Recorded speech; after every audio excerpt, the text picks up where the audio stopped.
My brand new Les Paul Studio Session just got back from its first setup, and I had my buddy Nick Kalbline do a couple things to it. Nothing too crazy, but let's get into it.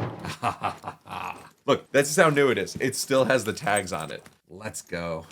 Now, just so you know, when I got this guitar, it came set up very well already. So well that I brought it to a gig just to test it out of the box. Now, while it was very good, it just wasn't set up to my liking. You know what I mean? Like, for me to be able to pull off playing a 3.5 to 4 hour gig. That's what I need my guitars to do. So I got it set up with my strings, and I had a couple aesthetic changes to it. And this guitar is the Les Paul Studio Session in Honeyburst. So it typically looks like this. It has covered pickups, comes stock with the pick guard on it. And in this case, just so you know, a couple minor tweaks, I had both of those removed. And just like that, it already looks phenomenal. I just want to reiterate that. With the chrome covered pickups and the tan pick guard, it looks wonderful. But like look at this now. Like there's this, like, why would you cover up this nice little extra piece of flame? I want as much flame showing as possible. And I think that this is just a wonderful example of a honeyburst. The screen is over here, by the way, and I'm just looking at it. It just looks so beautiful. And for those of you who have been on my channel for a while and have seen my Les Paul videos, know that I'm all about open coils just in general. I don't know if it's a psychological thing. Maybe I'll test that in a video one day. I just think aesthetically they look awesome. And I feel like I hear a difference. I mean, it's been proven that there's a difference in sound, just having that extra layer. There is definitely a difference in sound. And I have some covered pickups that sound absolutely wonderful that I would never want to change. But I don't know, something just told me to take these off of this one. I was really hoping that they'd be cream underneath, but there was no shot. Oh, let's make some sounds. I added something else to this guitar that as a working player, everyone really should do, or at least consider. I don't know. I think it's ridiculous that we don't. We'll get to that in a second. That being said, let's get some tones over on the guitar cam.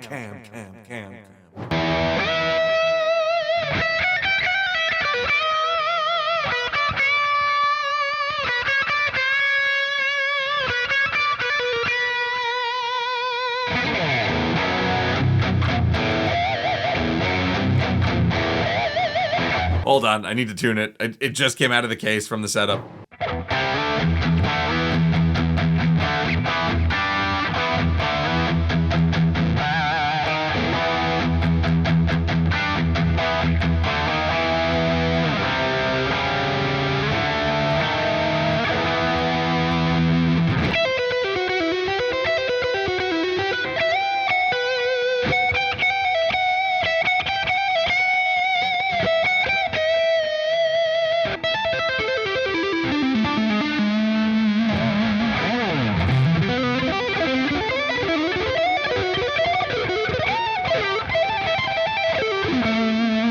Strings still need a little bit of a break in right now. Let's go over some specs really quick. Let's talk about it. So first things first, we do have a multiple piece mahogany body. I believe they are 2 pieces. I see at least 2 pieces. Just don't know. I don't know if there's a third that I'm not seeing. Still, mahogany body. We got a flame top. Now, I do suggest that if you're gonna buy one of these on Sweetwater, there is a link below that if you use, it helps support the channel and it's no extra cost. So check that out. But if you go on Sweetwater, you can click through and see your exact one that you wanna buy based on its weight and its looks. And there is a lot of variation in these tops. And I just by chance got a really good one. And maybe you don't like the flame. Maybe you like a more plain top. There's that option as well. There's a lot of variation in these and some of them have really crazy flame. So definitely go check that out. Now this is the weird thing for Les Paul lovers, and a lot of people have been talking about this. Like there is no binding, right? I understand that. But it has this unpainted edge of the top that creates this, like, dare I say, like PRS type binding. And I think I didn't know that was there, and it really makes up for it to me because we have a bound neck and we have a bound fretboard and it looks absolutely wonderful. And so some people do miss that binding, but I'm telling you, like, this is just unbelievable. I think it looks absolutely wonderful.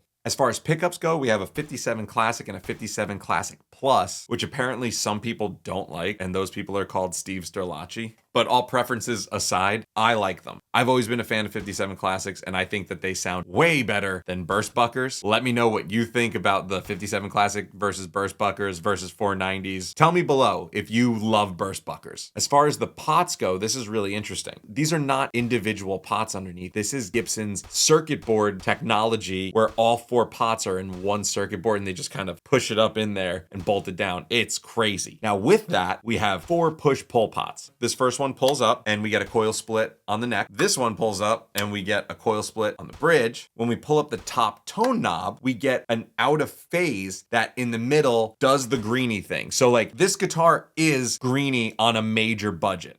You get 57 Classics with the option of an out of phase switch that in the middle gets that greeny quack. If you don't believe me, I'll show it to you.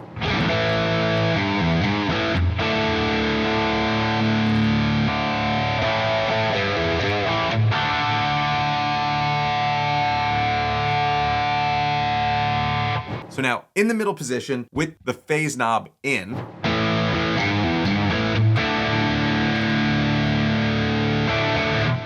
and now with it pulled out.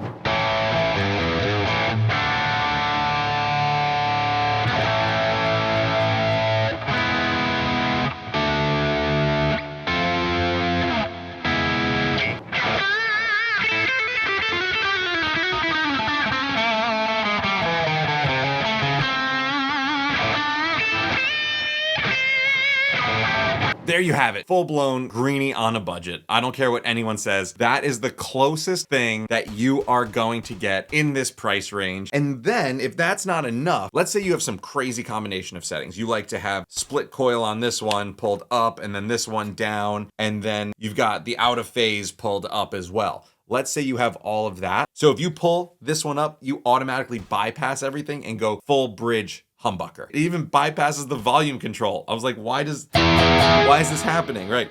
See what I mean? It's the Foreigner bypass. It's not just bypassing the different setup that you have. It bypasses everything to straight to output. I believe that Mick Jones from Foreigner was famous for doing something like that in like the late 70s. So I was like, why would I ever want such a thing? Like whenever a guitar does that, I'm always a little bit questionable. And then all of a sudden I could be anywhere and it could be like in my head, okay, now it's time to solo and I need it to cut through more. And instead of flipping and messing up all my settings, I could just pull this sucker up and I'm in loud in your face mode, and then I can hit that back down without rearranging knobs and switches. Like, it's hard enough for me to get into the middle setting. I have to think really hard about doing that. To me, my whole life, a Les Paul has only had 2 settings. I've never gone into the middle until like the past 10 years of my playing, maybe less even. Go ahead, tear me apart in the comments. But I'm really eager to see if that becomes something that I like can't live without. But it's a heel cut. It feels really good. And I'm one to complain about heels. That's like my biggest complaint with guitar companies is heel cuts. I thought it took way too long for the Les Paul to get something like this. As we work our way up, like I said before, we have a bound fretboard. It's a very good looking bound fretboard. And I wonder what neck profile they call this, because it feels like a 60s to me. So the neck shape they call slim taper modern contoured heel, right? Okay. So if you've played a slim taper neck before, I had one for the longest time and it was like the 60s slim taper where it felt like super flat up the middle. This isn't like that, but it's definitely, I would have called it a 60s right out of the box. I just wanted to be sure. So it is the slim taper neck and it's extremely friendly and comfortable. It's got good shoulders to it and it feels sturdy. It feels like a Les Paul. Even though this guitar is chambered 8.5 pounds, somewhere around there, even though it's on the lighter side of a Les Paul, I said this in other videos, a Les Paul can be light. Despite what you may think or may have been told, like a heavier Les Paul doesn't equal more tone. It doesn't equal more sustain. It's not that direct, but I will tell you that this guitar does not feel flimsy at all. And that's really what I look for. I don't care if it's got a slim neck. I don't care if it's chambered. I just care if it feels flimsy in my hands, if it feels like I'm gonna break it. And I had a standard that was like that. So as a working player who plays everything from like a casino gig to a wedding to a large festival stage, I need a lot of different sounds. It's not uncommon for me to need like a funk guitar sound, right?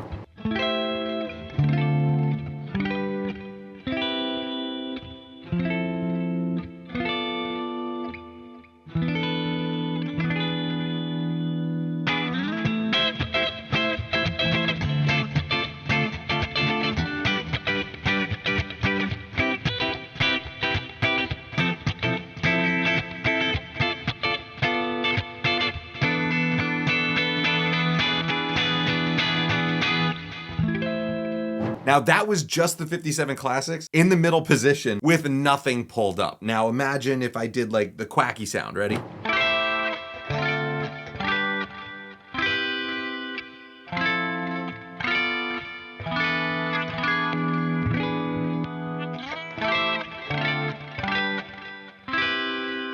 Honestly, I may prefer that over having the coil splits at all. That's really interesting. I'll see how that works out. Let's do the coil splits though with that same riff. Hold on.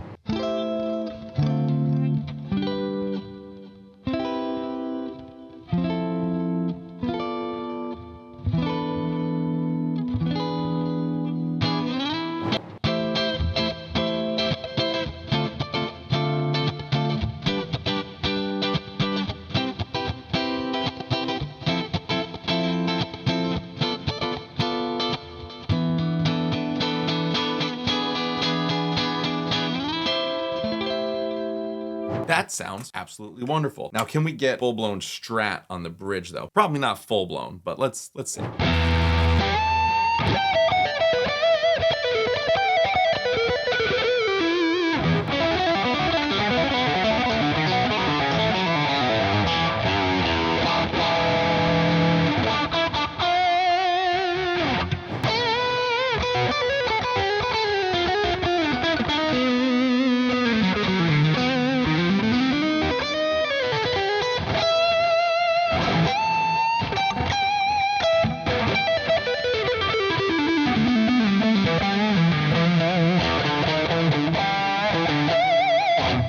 At the end of the day, the guitar makes me want to play, and that is super important. And it's like a different feeling. Getting something like this that is built to be a machine, a tool, it's so different than finding the antique piece. Like the Les Paul Studio Session, you walk up to it and you're like, hey, here's the application. Do you think you can do the job? And it says to you, yes, I can do the job, like confidently. And you're like, I haven't even explained the job yet. And it's like, yeah, I know. That's pretty freaking cool. And to top it all off, we've got the wonderful, beautiful classic Gibson headstock with Grover tuners. However, me being me, I had to add the exact same Grover tuners.